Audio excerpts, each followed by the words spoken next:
Ny mety toetrany andro any an-dranomasina ny alarobia voalohan'ny volana janoary 2024 amen'ora maraina hatramin'ny alakamisy faharoan'ny volana janoary 2024 amen'ora maraina. Tsy misy filazana manokana mahakasika ny alondrano. Morotsiraka tsinanana tanjona bobaomby hatrany amin'ny tanjona angotsy. Isy orana tandrifondrahona. Hoavy atsimatsinanana ny rivotra ka ho 20 ka hatramin'ny 7 km isan'ora. Atim-panojana no japendra masina avy ny onja 1 ka hatramin'ny 2.5 metatra. Tanjona angotsy hatrany manoro norana tandrifondrahona ny andro. Hoavy atsimo na atsimatsinanana ny rivotra ka ho 7 ka hatramin'ny 20 km isan'ora. Atim-panojana no japendra masina avy ny onja 1 ka hatramin'ny 2.5 metatra. Manoratra ny taolany andro, andrahona vitsy ny andro, iovaova mitsokony rivotra ny avaratra manakaraka ho 7 km isan'ora, ho avy avaratra kosa ny akafaka ho 7 ka hatramin'ny 20 km isan'ora. Atim-panojana no japendra masina avy ny onja 1 ka hatramin'ny 2.5 metatra.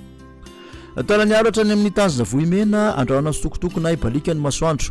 Ho avy atsinanana somary avaratra atsinanana ny rivotra ka ho 7 ka hatramin'ny 20 km isan'ora, anjapendra masina avy ny onja 1.5 ka hatramin'ny 2 metatra. Morotsiraka andrefana, tanjona vohimena hatrany amin'ny tanjona ankaboa. Andrahona sitokotoko ny andro. Ho avy atsimo amin'ny ankapobeny ny rivotra ka ho 7 ka hatramin'ny 20 km isan'ora, atim-panojana no japendra ny masina avy ny onja 1 ka hatramin'ny 2.5 metatra. Tanjona ankaboa hatrany amin'ny tanjona vilanandro. Andrahona onorana tandrifondrahona ny maraina.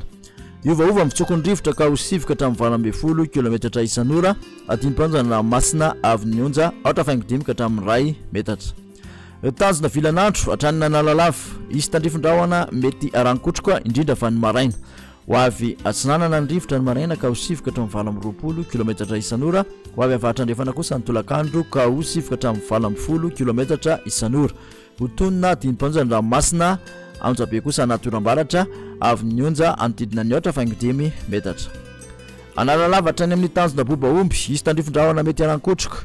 Iovaova mitsokony rivotra ka ho 7 ka hatramin'ny 20 km isan'ora, ho tondra masina avy ny onja ho latsaky ny 8.5 metatra, anjabe kosa anatin'ny oram-baratra.